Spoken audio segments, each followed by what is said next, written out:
the incident you had with the stuntman on the set of the music video "Made Niggas." Give me the backstory behind that. Well, that story, man, I believe also Gobi have a video where he broke it down because Gobi told me some stuff that we didn't know. You know what I mean? That we was like, wow. First of all, the stuntman, he was like an ex-military, and he just was like, he was feeling himself.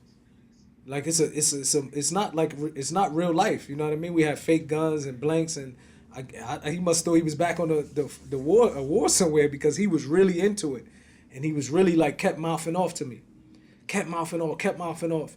And I remember one time he was like, "Man, I'll take you. We can go out in the back and fight." I'm 17. This dude tall and you know what I mean, like a Navy SEAL, ex-Navy SEAL, taking his stunt business too serious. And one thing about Pac, when it comes to his business, he don't like nobody messing it up. So we knew that. So I'm mouthing off to him, but I'm still keeping calm because I know if we mess this video up, Pac gonna go crazy on us. You know what I mean? So I'm still trying to be professional, but at the same time, the stuntman kept, wilding out. And but the whole time, Pac paying attention. You know, so Pac paying attention, and I guess when he said it again and did something, Pac just snapped. And when Pac started hitting him, we all started hitting him. You know what I mean? And eventually, like, I think somebody turned the light off.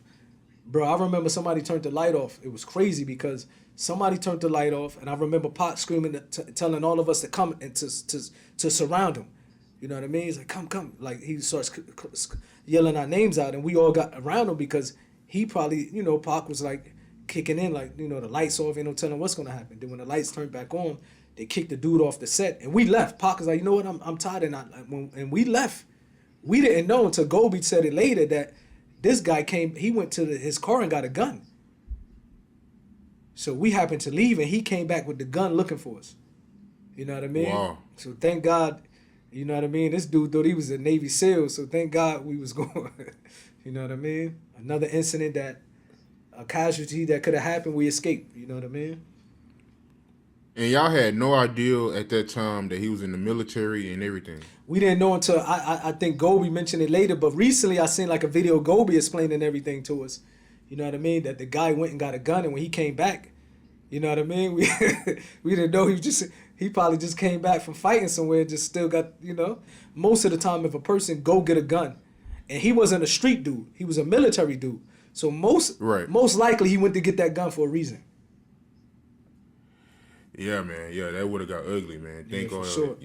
That didn't. Yeah, thank God we was out. Thank God Pac got impatient. Was like, I'm leaving. I'm not shooting this video anymore. And let's go. Right. So it's a guy named Speedy, right? Yeah. I guess he a part of BMF. He told a story about how Tupac sent Fatal home because Fatal crashed Tupac truck or something like that. Yeah, shout out to Speedy. Speedy actually, Speedy, he's a legend on the West Coast. He's a Crip, a real Crip, former Crip.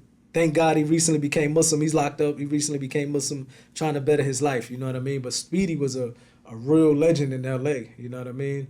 And I think Speedy was probably with Fatal that day. Either Speedy brother or Fatal, or Speedy, Fatal, and his brother was with Fatal when Fatal crashed Pac car.